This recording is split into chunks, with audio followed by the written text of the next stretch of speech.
recognition and distinction, having earned your tab.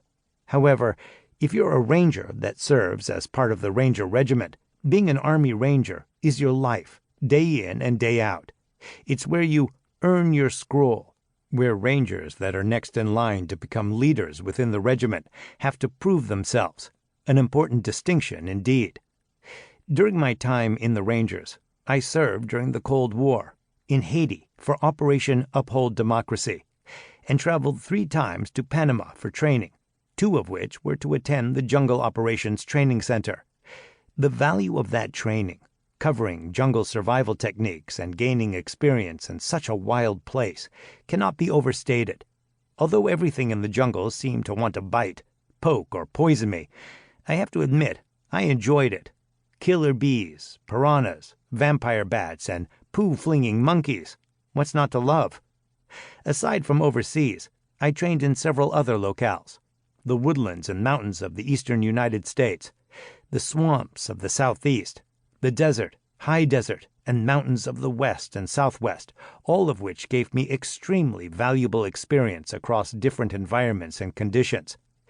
These opportunities would continue throughout my career.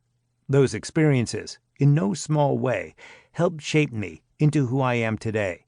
After all, in order to teach you how to survive, I myself must have learned to survive in all manner of environments. After service with the Ranger Regiment, I moved on to be a pre-Ranger instructor for the 101st Airborne Division. While I had taught before in my role as a leader, this was really my first assignment as a professional instructor. I went to the Army instructor course and graduated at the top of that class.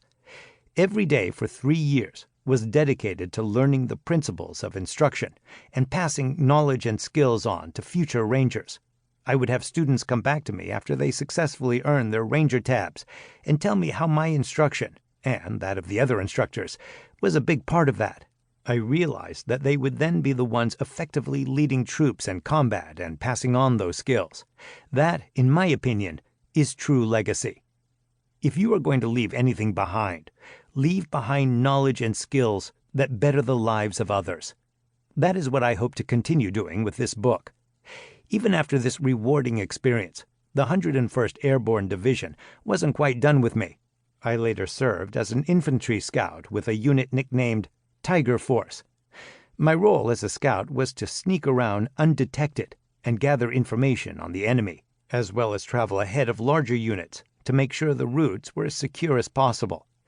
I also worked closely with snipers to set up blocking positions and ambushes.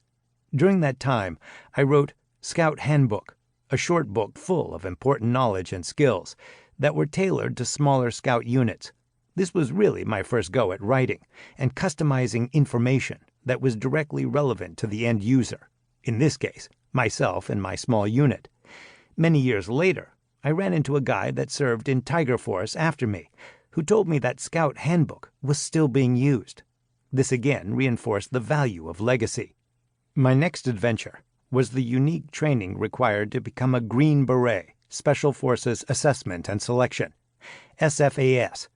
After completing SFAS, I was selected to train as a Special Forces Weapons Sergeant. Basically, I was trained to maintain and use anything that goes boom and sends a projectile downrange toward an enemy. This was true for both foreign and domestic weapon systems. I needed to know them inside and out. But I wasn't just responsible for training my own team on them. Part of being a Green Beret means training foreign military forces that we work with on the battlefield. The foreign weapons and language training I did helped with that. I learned 2 valuable lessons from teaching people who speak a different language. First, in order for them to understand, everything has to be broken down into the simplest terms. Second, anything can be learned by anyone if you develop a system or template. Both of these lessons are still part of how I approach training others today. Part of the Special Forces qualification course was SEER training, which stands for Survival, Evasion, Resistance, and Escape. I had gotten some basic survival training in the Rangers, but this was really my first taste of actual dedicated survival training. None of my training was easy, just as learning to survive in the wild can be a challenge. But having a systematic approach to developing skills is valuable. This underlying lesson